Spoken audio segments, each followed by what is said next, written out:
In 1817, the absolute pinnacle of New York society gathered for this massive wedding. Oh yeah, a huge event. Right, it was uniting two of the most powerful families in the city. And the bride, she was just, she's draped in pearls, fluent in multiple languages, fabulously wealthy. Just the picture of cosmopolitan elite. Exactly. She stood under this beautiful flower-covered chuppah in Manhattan, stepping into a life of immense privilege. But, just 19 years earlier, under British colonial law, this exact same young woman had been legally classified as property. It is honestly one of the most staggering historical contrasts imaginable. It really is. You're looking at a single human life that spans the absolute extremes of the 18th and 19th century Atlantic world, from being born into the chains of Caribbean slavery to, well, becoming this revered matriarch of New York high society. Welcome to the Step Dive. Today, we are tracing the unbelievable, completely hidden history of Isaac and Sarah Brandon. A brother and sister who quite literally conquered the 19th century Atlantic world. Yeah. And for you listening, to do this, we are looking at a massive stack of sources today. This all framed episode 34 of The Return, where Mateo and Paloma discuss their historical subjects, the Brandon siblings. Right. Mateo and Paloma did incredible work uncovering this. They did. And to understand the sheer magnitude of what they were exploring, we've pulled together the foundational texts they relied on. So on the table today, we have Laura Arnold Leibman's books, Once We Were Slaves and The Art of the Jewish Family. Fantastic reads, both of them. Oh, absolutely. Plus, we're pulling from Aviva Ben-Ur's deep dive research on Suriname, some physical archives from the American Jewish Historical Society, and crucial context from the Journal of Caribbean History. It's a remarkable collection of research, largely because it forces us to completely reconsider how individuals navigated these systems of absolute control. That is exactly what rewired my understanding of colonial history when going through these sources. You usually think of the 18th century in terms of these monolithic structures. Yeah, empires, slave economies, strict racial hierarchies. Exactly. The ledgers from that era make the boundaries between who is free and who isn't look completely fixed. Just permanent. Like concrete walls. Right. But when you zoom in on Isaac and Sarah, you realize those boundaries were actually mechanisms. Mechanisms that could, under highly specific circumstances, be manipulated, bypassed, or just outright dismantled. But to understand how they dismantled those boundaries, we really have to start by understanding the fortress they were born into. We do. We have to travel back to a place of immense wealth and immense structural cruelty. Yeah. So we're starting in 1790s Barbados. And before we get into the mechanics of this, I just want to acknowledge to you listening that the realities of this era are incredibly heavy. They really are. It's vital to remember that. We are stepping into an economic system built entirely on human suffering. And we need to approach this with the somberness and respect that the ancestors of this history deserve. Absolutely. We have to sit with that weight. So let's establish the geography and the economy of this starting point. When I was looking at the records of Bridgetown, Barbados, at the end of the 18th century, the sheer scale of the operation just blew my mind. Oh, it was massive. Right, this wasn't just a tropical outpost. Bridgetown was an industrial engine for the entire British Empire. Yeah, you have the constant roaring surf of the Caribbean Sea, the humid, crowded streets, and just this heavy, suffocating atmosphere driven entirely by the cane plantation economy. Sugar. It was the crude oil of the 18th century. It literally financed the British Empire, and Barbados was one of the most profitable nodes in that global network. And the extraction of that wealth relied on the brutal, unrelenting machinery of human enslavement. Exactly. And right in the middle of this bustling economic hub, operating at the highest levels of this global trade, was a very specific, insular, spiritual, and commercial center. The Nidhi Israel Synagogue. This synagogue was the heart of a highly affluent community of Sephardic Jews. And the sources detail a profound generational trauma woven into this specific community. Yeah, these were people whose ancestors had fled the Portuguese Inquisition. Right, they had been hunted for their faith. Hunted, forced into hiding, and ultimately driven across the Atlantic. They arrived in the Caribbean seeking sanctuary and religious freedom. And they found it, ironically, by embedding themselves in the upper echelons of the British colonial autonomy. Which brings us to the father of our subjects, Abraham Rodriguez Brandon. Okay, let's talk about Abraham. Abraham is at the absolute apex of this merchant empire in Barbados.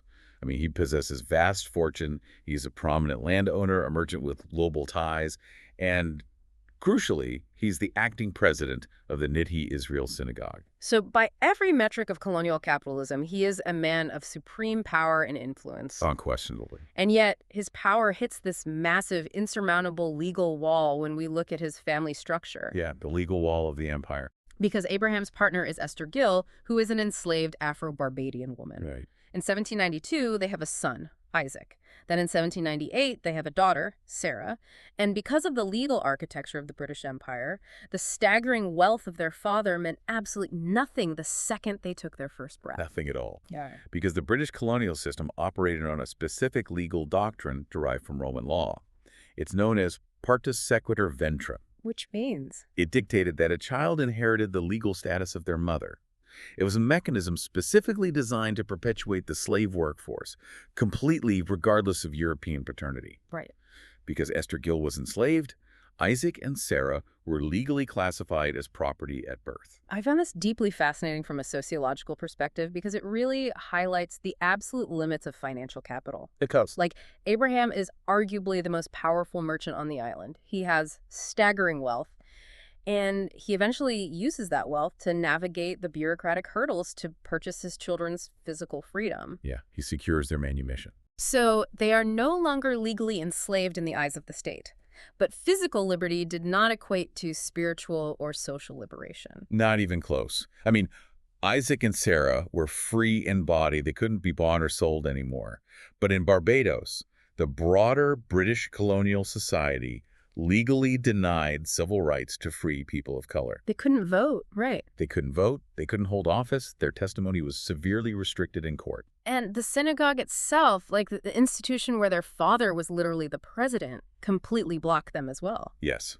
The local synagogue customs strictly denied religious integration or formal conversion to people of African descent. Wow. So Isaac and Sarah were legally cast out by the state and spiritually cast out by the Sephardic Jewish community. They were stranded in this terrible intersectional void. What I don't quite grasp about the synagogue's stance, though, and what I really want you to clarify, is the internal politics of this. Sure. If Abraham is the president of Nida Israel, he is the executive authority. Why couldn't he just change the bylaws? You'd think he could, right? Yeah. Why did local customs override his immense wealth and influence? Why not just force the integration? It's like escaping a burning building, the Inquisition, only to become a key player in a structurally toxic one. That's a great analogy. Oh. And the reason he couldn't just change the rules is because the local customs weren't just about religious dogma. They were a defense mechanism rooted in extreme racial paranoia. Okay, unpack that for me. You have to look at the demographics of Barbados at the time. You had a tiny minority of wealthy, white Jewish merchants surrounded by a massive, systematically oppressed population of enslaved and free people of color. Right, the numbers were totally skewed. Exactly. The Sephardic community was deeply anxious about their own fragile status in the eyes of the white British ruling class. They had survived the trauma of the Inquisition by relying on strict insular rules of lineage. So they were protecting themselves. Yes. In the Caribbean, they realized that their safety and economic privileges depended on aligning themselves entirely with white colonial power. If they started integrating Afro-Barbadian children into the congregation, they feared they would lose their proximity to whiteness. Oh, I see. And consequently, they'd lose their protection under British law. So to maintain their own sanctuary, they felt they had to actively enforce the racial hierarchies of the empire that hosted them. The walls were just too thick. The racial paranoia of the British Empire had completely infected the religious customs of the synagogue. Precisely. Abraham realized that despite all his capital, he could not tear down the social and religious walls in Barbados. His children would always be viewed through the lens of their mother's enslavement. Right. If he wanted them to have true agency, he had to send them beyond the reach of those walls. And this triggers the first massive geographical shift in our deep dive. In 1811, Abraham makes a highly calculated decision. A huge risk, really. Yeah. He puts teenage Isaac and young Sarah on a schooner, sending them across the tempestuous Caribbean Sea to Paramaribo, Suriname. And this is such a pivotal moment. It is, and this is where Aviva Ben-Hur's research fundamentally altered my view of colonial South America. Because, you know, when I think of the 19th century Americas, I don't immediately think of a legal and spiritual sanctuary for multiracial Jewish children. No, most people don't. So what were the actual mechanics of Suriname that made this integration possible? Well, the crucial difference lies in colonial administration. Mm-hmm. Unlike Barbados, which is a British colony with monolithic legal codes, Suriname was a Dutch colony. Okay. But more importantly than just being Dutch, the Dutch had granted the local Jewish community an unprecedented level of self-governance. It was home to the Portuguese Jewish Nation, or the Nation. They basically operated as a state within a state? Exactly. They had their own courts, their own civic administration, and the power to dictate their own social order, completely independent of the broader Dutch colonial authority. And within this autonomous zone, a very specific demographic reality had taken hold. Because of the sheer number of Jewish men who had relationships with enslaved or free African women over generations, a significant, highly visible population of Euro-African Jews had emerged. But unlike in Barbados, where those multiracial children were pushed to the margins and denied entry, in Suriname, they had formalized their presence. Yes, they did. They formed an officially recognized fraternity known as Darhe Jesarim. Darhe Jesarim, which translates to the Path of the Righteous.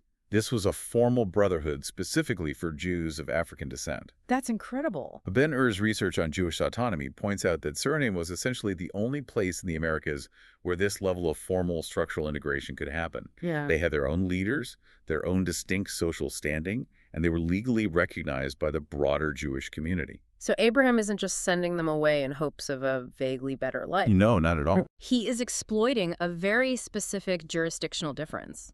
He is sending them to one pin on the map where their exact demographic identity has a legal and spiritual framework. It was a highly tactical relocation. He sent them to Paramaribo to be officially converted and recognized under Jewish law, utilizing the autonomy of the nation. Which brings us to the moment of the mikveh, the ritual bath. Yeah, this is a beautiful and profound moment. When I read the breakdown of the ceremony, I realized it wasn't just a religious formality. It functioned almost as a 19th century legal loophole. How so? Well, it felt like a spiritual and legal witness protection program, you know? It was the equivalent of washing away a bad credit score and a criminal record in one afternoon, legally compelling the community to view them as entirely new entities. That's a really sharp way to look at it. Can you explain the theology and the legal mechanics behind this immersion? Yeah, it is a profound threshold. The mikveh is a pool of natural water used for ritual purification and conversion in Judaism.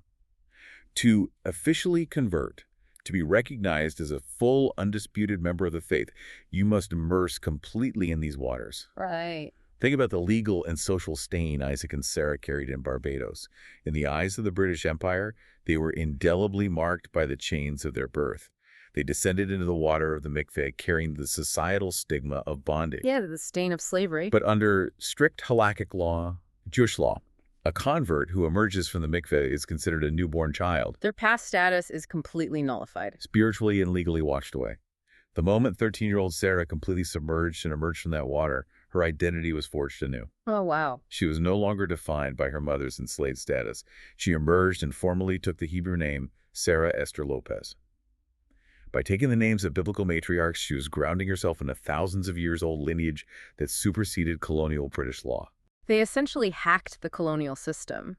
They took an identity that was violently forced upon them by the British Empire, an identity defined entirely by a lack of freedom, and utilized the religious autonomy of a Dutch colony to rewrite their own foundational code. Exactly. They emerged with an identity they chose and claimed. But as the sources point out, spiritual freedom in Paramaribo didn't automatically pay the bills in the broader Atlantic economy. No, it didn't. Spiritual recognition was a massive victory internally. But outside the nation, the global economy was still dictated by British and European empires. Right.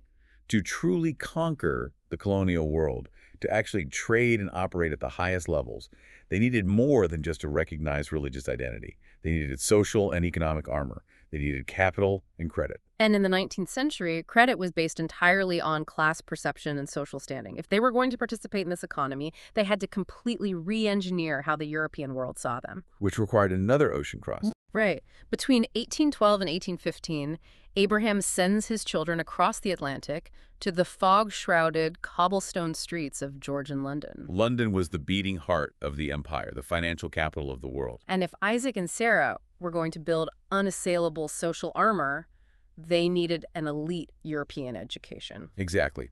They were placed in boarding schools where they were educated alongside the wealthiest Sephardic families in Europe.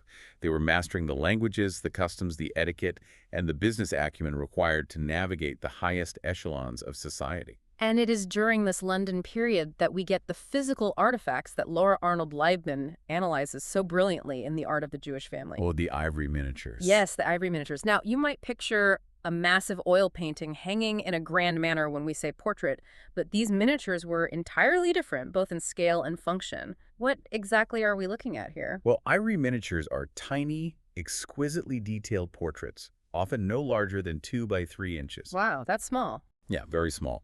They were painted on incredibly thin, delicate slivers of ivory, using highly specialized watercolor pigments. Because of their size, they were intimate objects. They were meant to be held in the palm of your hand, worn as jewelry, or carried in a private pocket case.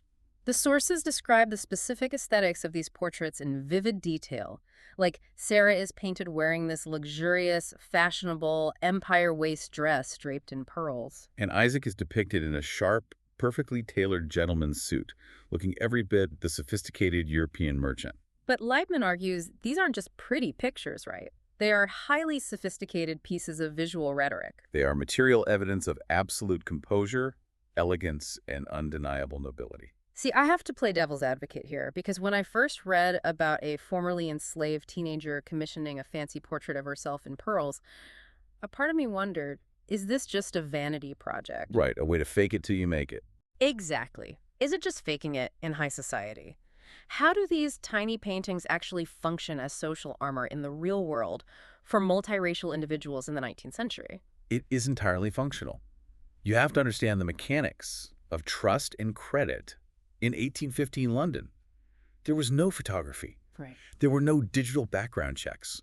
Your identity, your creditworthiness, your marriage prospects, they were all based on how you presented yourself and how others perceived your status. So it's all about perception. Exactly. Yeah. For a multiracial person navigating this space, the danger of being associated with enslavement or poverty was ever present, and it could instantly destroy their ability to do business. So the painting is literal proof of class. It's a passport. Precisely.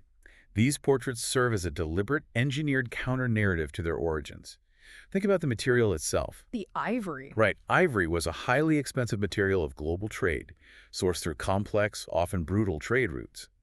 By commissioning high-end artists to paint them on ivory, Isaac and Sarah are controlling their own narrative using the very materials of empire. That is so smart. They do not look like former slaves.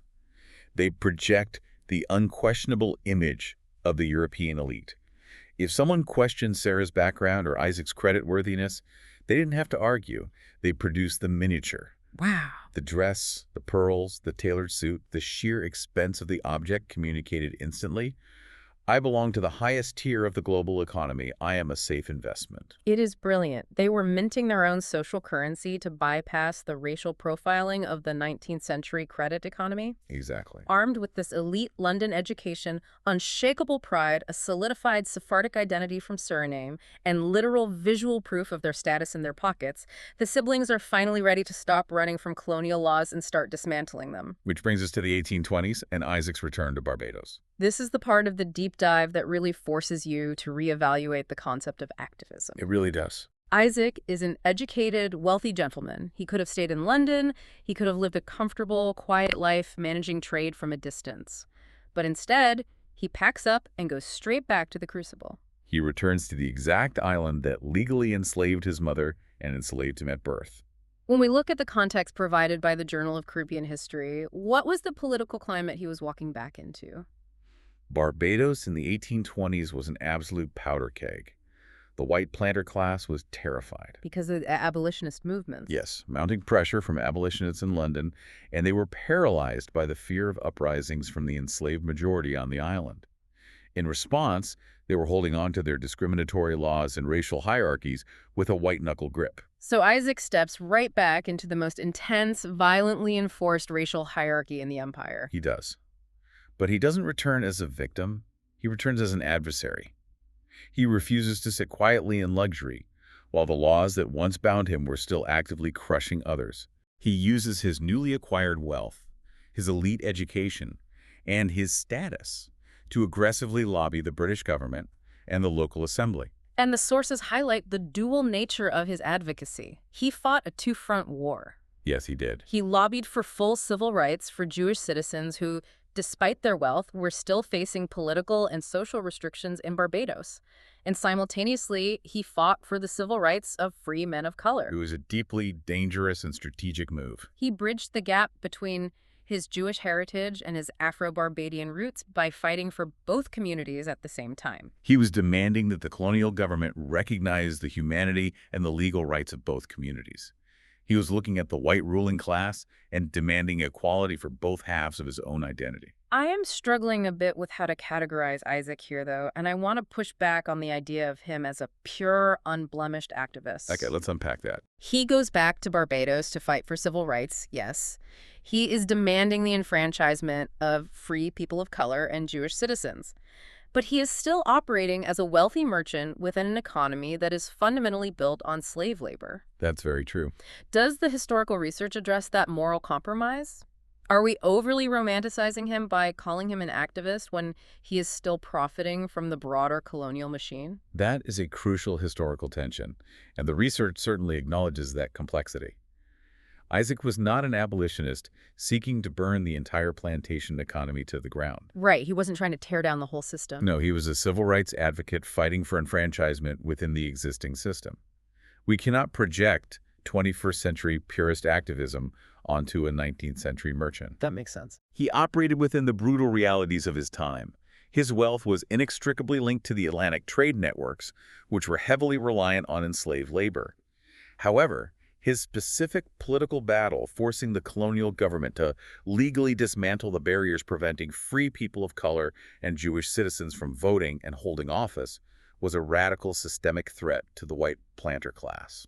So he took the tools of the master's house, his elite London education, his mastery of European law, his wealth, and weaponized them to dismantle the master's rules. Exactly. He forced them to sit across the table from a free man of color and a Jewish man on equal footing. It is a gritty, intense political war. But while Isaac is fighting this political war in the Caribbean, Sarah is stepping onto a completely different stage in a booming metropolis. Yeah, and the tone of our story shifts dramatically here. It goes from relentless struggle to this radiant, dramatic triumph. It is a stunning pivot. In 1817, Sarah Brandon arrives in Manhattan. Let's set the scene for New York City in 1817, because this isn't the London fog, and it isn't the tropical heat of Bridgetown. No, New York in 1817 is a booming, aggressively ambitious port city. The Erie Canal is just years away from completion. The city is expanding rapidly, and it is buzzing with commerce and a new kind of cosmopolitan energy. And into this vibrant, upwardly mobile scene steps Sarah. And she is the absolute embodiment of cosmopolitan Oh, identity. totally. She is highly educated from her years in London. She speaks multiple languages. She has a legally affirmed Sephardic identity validated by the Nison in Suriname, and she possesses extraordinary poise. The sources say she completely captivated New York high society. She didn't arrive as an outsider hoping to blend in. She arrived as a magnet. And it is in this energetic New York society that she meets Joshua Moses. Joshua Moses. Right. Joshua was a brilliant, wealthy international merchant in his own right. But what is structurally significant about their meeting is his lineage. Joshua Moses was from one of New York's premier Ashkenazi families. Now, for you listening who might not be immersed in the deep history of Jewish diasporas, the distinction between Sephardic and Ashkenazi in 1817 was not just some minor cultural difference. It was a massive social divide. Oh, massive. Why was a union between these two communities such a structural disruption? At that time, especially in the Americas and London, the Sephardic community tracing their roots to Spain and Portugal, and the Ashkenazi community tracing their roots to Central and Eastern Europe, maintained very distinct, highly regulated social spheres. They didn't really mix. No. The Sephardim generally viewed themselves as the older, more aristocratic establishment. They had their own synagogues, their own distinct liturgical traditions, and their own rigid social hierarchies. Intermarriage between the two communities was extremely rare and often actively discouraged by the leadership of both sides. So Sarah and Joshua aren't just falling in love, they are crossing yet another heavily policed societal boundary. Exactly. But their connection was undeniable, and it culminated in this breathtaking wedding. Which brings us back to the image we started with today. The description of this wedding in Laban's work is cinematic. Picture the scene. The highest tiers of New York society gathered together. They are married under a flower-covered chuppah, uniting Sephardic and Ashkenazi elite. By stepping under that chuppah together, they were physically tearing down the walls of religious and cultural exclusion within the Jewish community itself. I have to express sheer awe at the narrative arc here. From the chains of Bridgetown to the wedding canopy in Manhattan, it is a cinematic rewrite of their family's destiny. The girl born into slavery in Bridgetown becomes a revered matriarch in New York. The sheer improbability of this achievement is staggering. She didn't just survive the Atlantic world, she actively conquered it. It is the ultimate manifestation of human agency. And, she wasn't alone in shaping this new world. Isaac eventually concludes his political battles in Barbados and joins Sarah in New York. Ray, he comes to Manhattan too. He brings his wealth, his sharp business acumen, and his political edge to the city. He becomes a highly successful, prominent merchant. And both Isaac and Sarah become deeply active, respected members of Congregation Shereth Israel. Which is the oldest Jewish congregation in the United States. Exactly. Think about the symmetry of that. They started their lives barred from fully participating in their father's synagogue in Barbados because of their African descent. They end their lives as pillars of the most historic, prestigious synagogue in America. They found their true sanctuary, not by hiding, but by excelling and occupying space at the very center of the community. Wow. And to understand the full weight of their victory, we have to look at the legacy they left behind. This wasn't just a fleeting generational success story that faded away. Sarah and Joshua had 10 children. 10 children. 10 children who grew up embedded in the heights of American society. From Isaac and Sarah stems a massive, multi-generational family tree that branches out across the United States. When you trace their descendants through the archives, you find distinguished educators, highly influential bankers, prominent civic leaders. They seeded a lineage of brilliance and resilience that shines across centuries and actively shaped the development of the nation. When you look at the entirety of this deep dive, when you lay out the legal statutes of Barbados, the bureaucratic autonomy of Suriname, the material history of the ivory miniatures in London, and the marriage records of New York, what is the central mechanism at play here? What is the core takeaway for you as a historian? For me, the central mechanism is the absolute refusal to accept the boundaries drawn by oppressive systems. Yeah. Isaac and Sarah encountered a global architecture built on slavery, racial profiling, and religious exclusion. They were born into the very bottom of that hierarchy. But they systematically diagnosed the vulnerabilities in those systems. They found the loopholes. Yes. They used Dutch colonial law to bypass British colonial law. They used the material culture of London to bypass the racial anxieties of the credit economy. They used their wealth and education to dismantle political disenfranchisement in the Caribbean. They didn't just endure history, they actively molded it to their own will. Exactly, leaving a legacy of joy and structural triumph. I think that is the perfect distillation of their journey. We started today by talking about ledgers and historical archives. We noted how history tries to draw firm borders, how colonial systems tried to lock human beings into neat, permanent categories of status, race, and identity. But they defied all of it. What Isaac and Sarah Brandon proved, unequivocally, is that those borders are an illusion if you have the intelligence, the resources, and the sheer audacity to cross them. They mapped a route from the cruel cane fields of Barbados to the floral canopies of Manhattan, transforming from outcasts into the architects of a powerful legacy. It remains one of the most masterful navigational feats in the historical record. But as we close this deep dive, I want to bring the focus back to the big picture and leave you, the listener, with a lingering, provocative thought to mull over as you step back into your own world today. Always good to leave on a big question. We watched Isaac and Sarah cross raging oceans to achieve their freedom. They had to change their legal names, they had to immerse themselves in foreign waters in the mikveh in Paramaribo, and they had to master entirely different cultural languages in London high society to finally secure their safety and power. They had to constantly adapt. So ask yourself, does true liberation always require us to leave our origins behind, to continually reinvent ourselves in new lands and new systems? Or is the ultimate triumph found in Isaac's choice in the 1820s when he looked back at the very island that held his mother captive and chose to return, armed with new tools, to change the laws of the world that once tried to break him? That is a profound question to carry forward. Thank you for joining us on this incredible journey through the archives. Keep questioning the ledgers, keep looking for the murky spaces, and we will catch you on the next deep dive.